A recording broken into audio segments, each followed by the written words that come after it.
All right, Shannon, welcome. So congratulations on passing your PMP. How do you feel? I feel happy. Happy but it's over, but like withdrawal that I really liked my classes. So I was like, no, it's Oh, over. But yeah, yeah.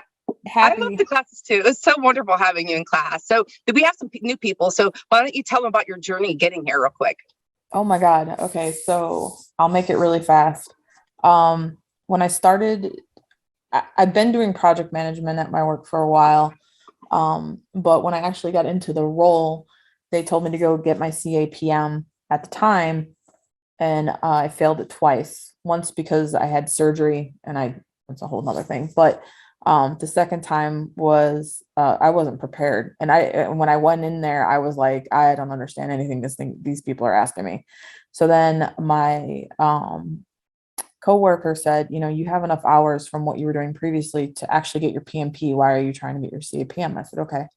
So I struggled for the last 3 years to get my PMP. I didn't feel confident that I knew it. So I just kind of pushed it off to the wayside. I would make up excuses. I didn't want to deal with it.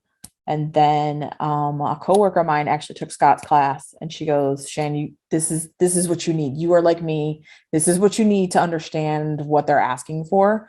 So I go, all right. So I'm sat there with it for a couple of weeks, and or I should say a couple of days actually, because I just gunned for it. And so I talked to Scott, and it felt really good, and he was really cool about everything. And I came in, and poof, I got my PMP. Yes, So you did. and it in this I can't explain it enough that if it was not for this particular course and how it is run, I would never have made it. I would have failed again. Oh, So thanks for that feedback. yeah, it was definitely because of this course, and I'll stand by that 100%. So what's the biggest takeaway that you would give to somebody thinking about getting their PMP? Take this course. No, be with Kelly because Kelly's awesome. Uh, the I guess the biggest thing is that it is really, as everybody has said in the past, it is very agile. It's funny because I can't remember who it was that said it. I wish I could remember what name it was, but he said it's very kumbaya. Remember that, and that stuck in my head. So when I was Mhm. taking the test, that's exactly like it's kumbaya. So what does that mean? So then I would read them, and I was like, kumbaya. Okay, it's gonna be this one, right? And I like 60. It's really weird because I didn't know how it was going to happen. So what they do is they give you 60 questions, and you flag it through those 60 questions if you need to flag anything to review.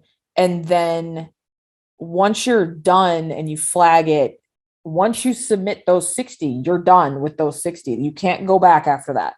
So it's broken out in three like little mini tests of 60. And then you can get up. Highly recommend getting up and stretching. Highly recommend you have to walk away. It'll consume you, and then you'll start spinning in your head. So walk away, go to the bathroom. You only get 10 minutes though. Be very mindful of the 10 minutes. They go really fast. So and if you are late, you fail. Like that, I didn't know about that. So I was like trying to rush and I'm kind of handicapped, so I came some like limping to get back to my desk. Um, but yeah, so and then what really shocked me that I was not anticipating was like when I got into the first 60, I was like, oh my God, am I doing this right? And I started to freak myself out. And then I was like, I had Kelly in my head telling me, don't second guess myself. And then I had the kumbaya thing and the aha moments. And I'm like, everybody said it was mostly agile, and they're right.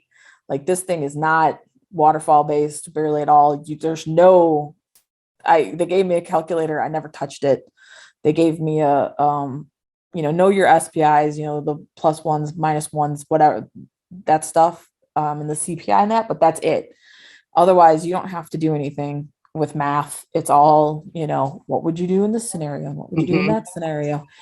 And so when they gave me my sheet and said, here's your test results back, I was above target on everything. And I lost it on that one. Because I was like, there's no way this has to be a Yes. mistake. So that was really cool. And I would suggest reading what Kelly puts in your welcome packet for the Agile workbook. That I did and helped out a lot. Take the tests. Don't do anything the day before. I took that to heart too. So I didn't do anything. I played Call of Duty for a little while. I think that was the most I did. And then what was the other big thing? The flashcards are really helpful. I really like doing the flashcards. So yeah, so I have those. So if So let's see if anybody has any questions for you, Shannon. Does anybody have any questions for her before I let her go and give her life back? Oh, I do.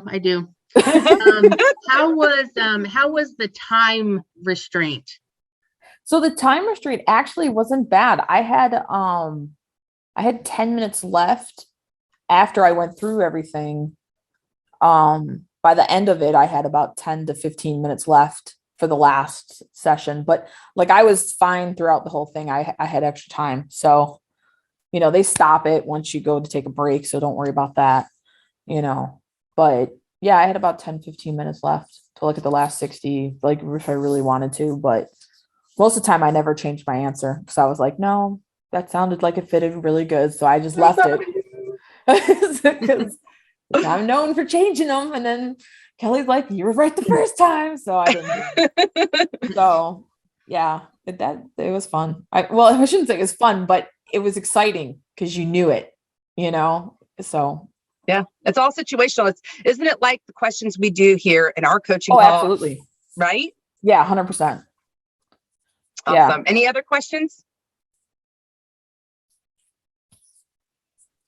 Hey, Shannon, how much time duration you invested? Like you started the Scott's class, and when did you give your PMP? So, God, when did I start? I didn't stay. I wasn't in it for long. No, I would say a couple of weeks. I think the end of January, beginning of February, maybe is when I started. Yeah. And then took it last Thursday. So if you stick to the 7 days and take days off, you don't have to do it every single day. Like I did it. If I felt myself like I needed a day to like sit on it, I did, so, but as long as you get through it all, you'll be fine. Yeah, I think the biggest thing, Shannon, was getting through the 7 days, right? Yeah. Focusing, getting through the 7 days. And once you get through the 7 days, it's downhill from there, right? I mean, that's kind of what I saw with you. Yeah. Once I took the 7 days, then I just started doing tests, every now and then. And then I would like see what my evaporated data dump was and be like, okay, yeah, where exactly was, this. And, like issue log is here, or this is there, like just making sure I knew where things were at. And then, yeah, but I mean, that was it. I just kind of like spot checked. I just kept taking tests and I didn't want to overdo it, but I was like, it was just for me. It made me feel better and more confident. If I took a test and I did like 60 and above, I was like, all right, I got it. And then I would move on to the next thing. So I didn't want to go overkill and be like, oh, I got to get 100% on all these tests, So as soon as I was getting into that factor range is when I said, okay, I think I'm ready. And so I took it. Yay. Well, anyone else have any other questions before we let Shannon go and get back to our coaching call? All right. Well, congratulations again, Shannon. I am so proud of you. Thank you.